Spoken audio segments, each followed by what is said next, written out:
this type of mindset will absolutely destroy your life, or you will actually live a very successful and happy and fulfilling life. What's going on, guys? My name is Jaime Behar, and today's video, I'm going to talk about the low tolerance mindset. Now look, there is absolutely nothing wrong with the low tolerance mindset, right? So I'm not here to tell you that you get to shift your perspective as to what kind of mindset you should have or should not have. I'm not here to tell you, honestly, to do anything. I'm not here to tell you what is right, what is wrong. My objective and my goal with all these videos that I drop is to try and attempt to show you guys a different perspective and to be able to see a different reality of what your life can be if you choose to want to look at it, right? Again, I'm not here to convince you. I'm not the master of all. I don't know everything. I have honestly no clue about anything. What I do know is just what I've learned and what has worked for me and what I've seen has worked with others. You can choose to take this approach. You could also choose to not take this approach, or you can choose to just take this as another intellectual video where you learn something, but you don't actually apply it, right? And again, if you do or you don't, it doesn't really matter, right? So the low intolerance mindset is basically this idea of living a very slow and controlled life to the point where you're not pushing things at the pace that you would ideally want to move, right? So like you're living a life that's just very slow and comfortable, not really putting your foot on the gas pedal, just kind of like really taking your time with things. There is absolutely nothing wrong with that. Absolutely nothing wrong with that. I have family that lives in the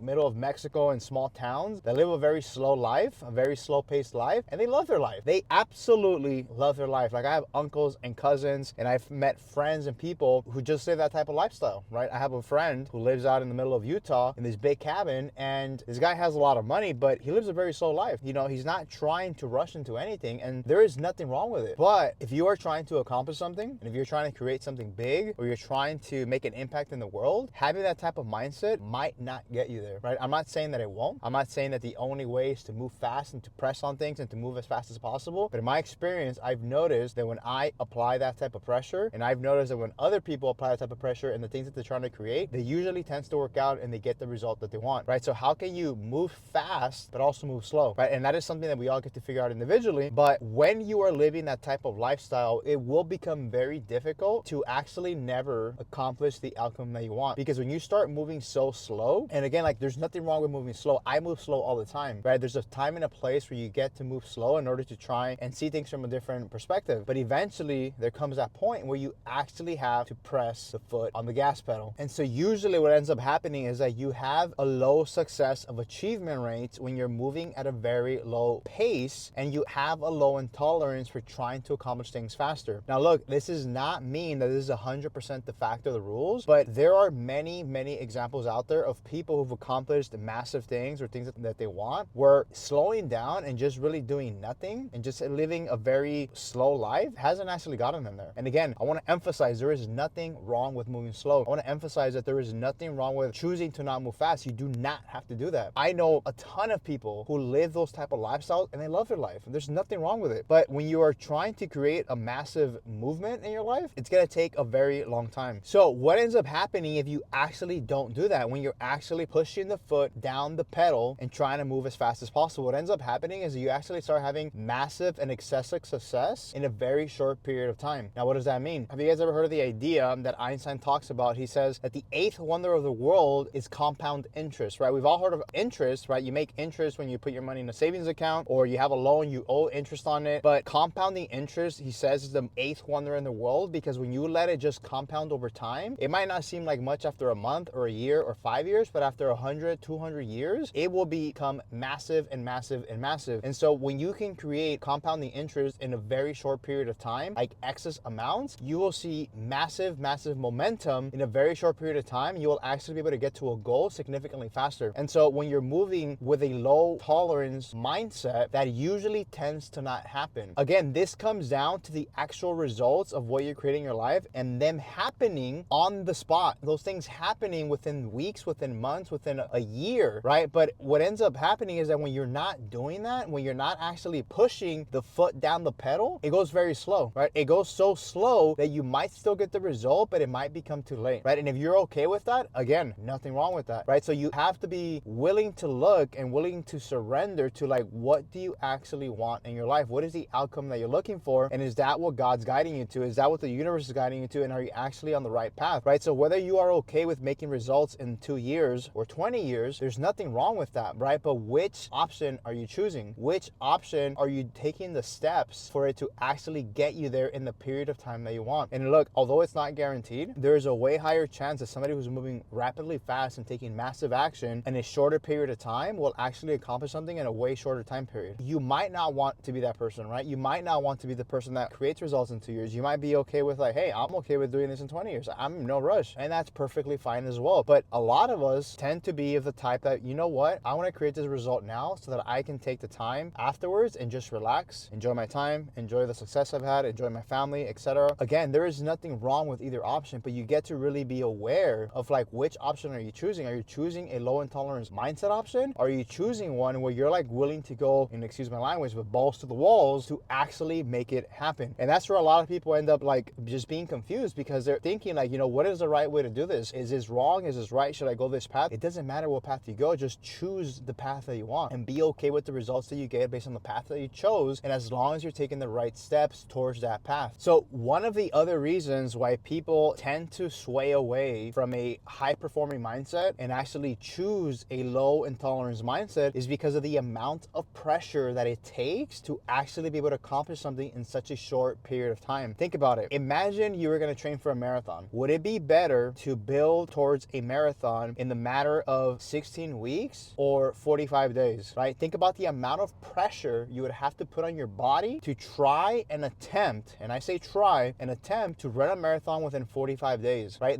I wouldn't say there's no way you're going to be able to put in the same amount of mileage in 45 days than you would in 4 months, because it's definitely possible. But imagine how much pressure, how much stress, how much mental bandwidth and physical bandwidth it's going to take to be able to do the same amount of miles in 45 days. And even if you do 75% of it, how much more tired is your body going to be? That is a very good example of how to look at a low intolerance mindset versus a high performing mindset. When you are up to big things and you want to change the world, or you want to change your life, or you want to help the people around you, it's going to take an immense amount of pressure. And the more you're pressing on the gas, the more pressure there's going to be, because more people are going to be involved. More responsibility is going to be on your side, where you're going to have to make sure that you can actually not only follow through, but continuously keep working towards that path. Because at the end of the day, like, once you start getting to a certain goal, regardless of what your goal is, regardless of like what your vision is, dozens, if not hundreds of people will get affected, whether it's in a positive way or in a negative way. You have to be willing to be okay with the amount of pressure that you're going to have to hold on to actually be able to make that happen, right? We can think about even just in a regular job. If you think about a job, who usually has the most pressure, right? You might think it's the employees at the bottom because they're doing all the mental work and all the physical work, but what about the person at the top? Let's just call him the CEO. We can call him the manager at an office, or we can even look at a sports team. Usually the top athlete in a sports team tends to have the most pressure. Everybody has pressure. 100% everybody has pressure. But when you're the top athlete in a team, you have no option but to perform at a high level, right? If you're somebody who's still figuring it out as an athlete, there's some pressure there, obviously, and you definitely have pressure within yourself, but the media isn't scrutinizing you because they're not expecting certain things from you, right? So there's a little bit less pressure there, where if, for example, you're Tom Brady, every single person in the world, or every single person who watches football, is expecting Tom Brady to perform, is expecting Michael Jordan to perform, is expecting Kobe Bryant to perform, LeBron James, Serena Williams. They're literally expecting you to perform because you've done it before. And that is the pressure that I'm talking about, that when you have a low intolerance mindset, you don't really deal with that. And honestly, like, it's kind of a good thing, right? There's nothing wrong with that. Like, I've met so many people that just do not love to live that life, like where they rather live a quiet, peaceful, unpressured life. Like, I remember there was this lady that I met where she would always talk about, you know what, I'm gonna buy a house. I want to buy a house because it's my dream and blah, blah, blah, blah. But this lady made about 40 or 50 grand a year, right? And I would think about it and I was like, dude, there is no way you can buy a house with like 40, 50 grand. Like, how are you gonna do that? Like, the way she lived her life and the way she went about her day-to-day things and the way she managed her money literally told you everything you needed to know about the fact whether she was ever actually going to buy a house or not. And the answer, in my perspective at that moment, was that she was never going to buy it. She didn't manage her money properly. She spent money where it was spent. She had this weird mindset that, you know, the money will come however it comes, and she doesn't have to plan it. She doesn't have to organize herself. She doesn't have to do any of these things. And lo and behold, till this day, she has not bought a house, right? But what I will say is that this lady is probably one of the most peaceful people I've ever met in my life. Like, till this day, she lives a very peaceful life. I've rarely seen her stressed, right? And that's because she's chosen to live that life. She's chosen to not be stressed about everything that she's doing and just live and enjoy the life that she she currently has. And although she has these big dreams, her actions though don't match to the dreams that she wants. And so she's living a low intolerant life, which again is great. Like, she's peaceful. Like,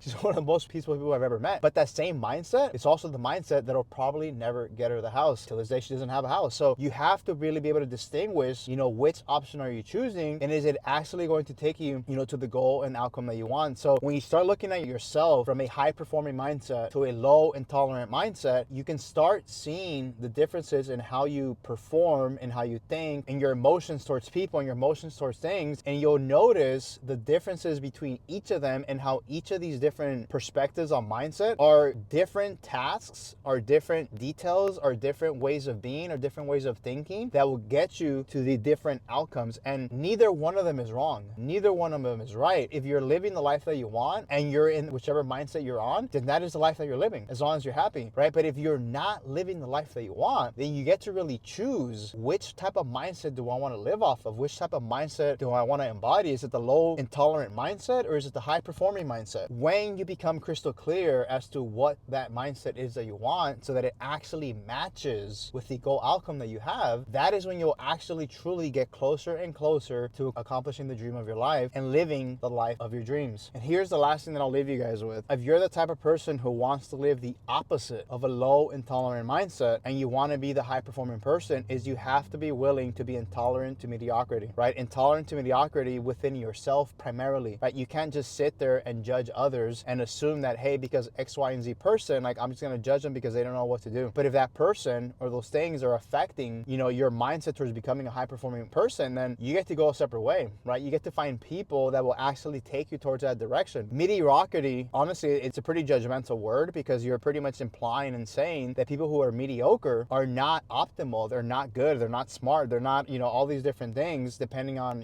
what you're describing them in. But what if that person wants to live that life? Then why is it mediocre? What has to be mediocre versus somebody who wants to live a high performing life? And so you get to really distinguish that. If you want to live a high performing mindset, a high performing life with a high performing mindset, you get to surround yourself around people who don't want to live a life of mediocrity. And again, mediocrity can sound very judgmental, but it can also be a very loving place, right? Because it can also be, like, I can very easily say that this lady that I mentioned lives a mediocre life. But what if that lifestyle that she's living might be mediocre to me, but what if it's 10 out of 10 for her? And again, there's nothing wrong with that, but I understand that if I want to create a certain outcome, then chances are that this lady, and I'll use her as just an example, might not help me get there, but she might be able to help me see things that I couldn't quite see because she looks at life from a completely different lens. And so you have to be able to distinguish the kind of people that you want to surround yourself with, and you want them to be, on the same path with you to actually help you accomplish that goal quickly. So look, I'm going to end this video with the idea that you get to choose the type of mindset that you have, that you want, and that you want to live your life towards accomplishing the dream outcome that you want. Whether that is a low intolerant mindset or a high performing one, neither one is wrong, but which one are you choosing and which one are you going all in with? Because the one you choose and the one you go all in with will be the outcome that you end up